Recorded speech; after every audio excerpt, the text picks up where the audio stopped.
This is fascinating stuff. It could be the dawning of a new age of science. Early tomorrow morning, scientists in Europe will be flipping a switch on the world's most powerful particle accelerator. So powerful, some people are saying, you know, forget about paying your mortgage or counting calories. This new experiment, they claim, gives you something much bigger to worry about now. Physics correspondent.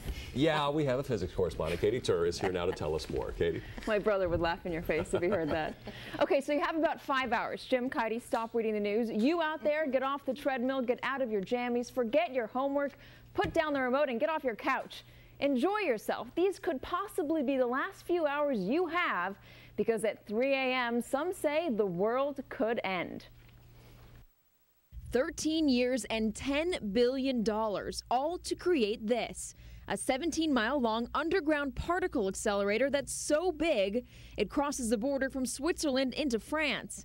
And at 3 this morning, the machine gets turned on. Hopefully it'll take us to the stars, or it'll give us a new way of making energy, or it'll do all kinds of interesting things for us. Critics argue the Large Hadron Collider, which will try to better understand how this whole crazy world works by smashing proton-film beams into each other, will actually create a huge black hole that will suck the whole world in, ending life as we know it in an instant. God, had I known, I would have saved up for this, you know.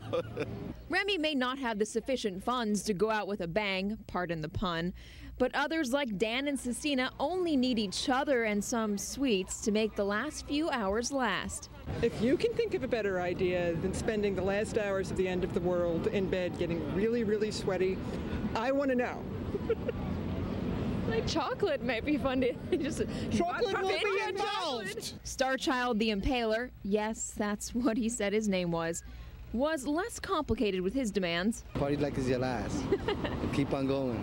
And then there was everyone else. That's a New Yorker. What you want? I'll go start killing people. You're just kidding, right? No, I'm just kidding. I'll probably sit in a chair and bend over and kiss my goodbye. Like 6 black and whites, 2 pounds of rainbow cookies, and pizza with extra sauce, heavy cheese, right?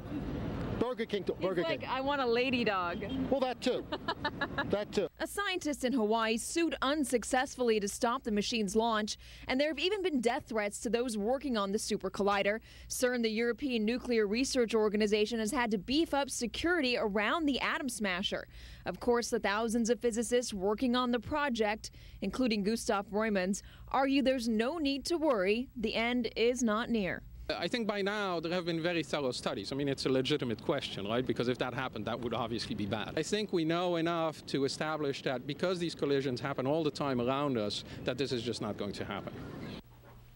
There is one catch. They are merely turning the machine on tonight and beginning to tweak the positioning of the proton beams. They won't be colliding the beams for a few weeks, so the world most likely won't end tonight. But if you're a real pessimist, this could be the beginning of the end. So just in case, Jim, I really hope you bring your wife flowers tonight. She deserves it. Trust me, she does. You know, honestly, I was going to anyway. Anyway? No, I'm kidding.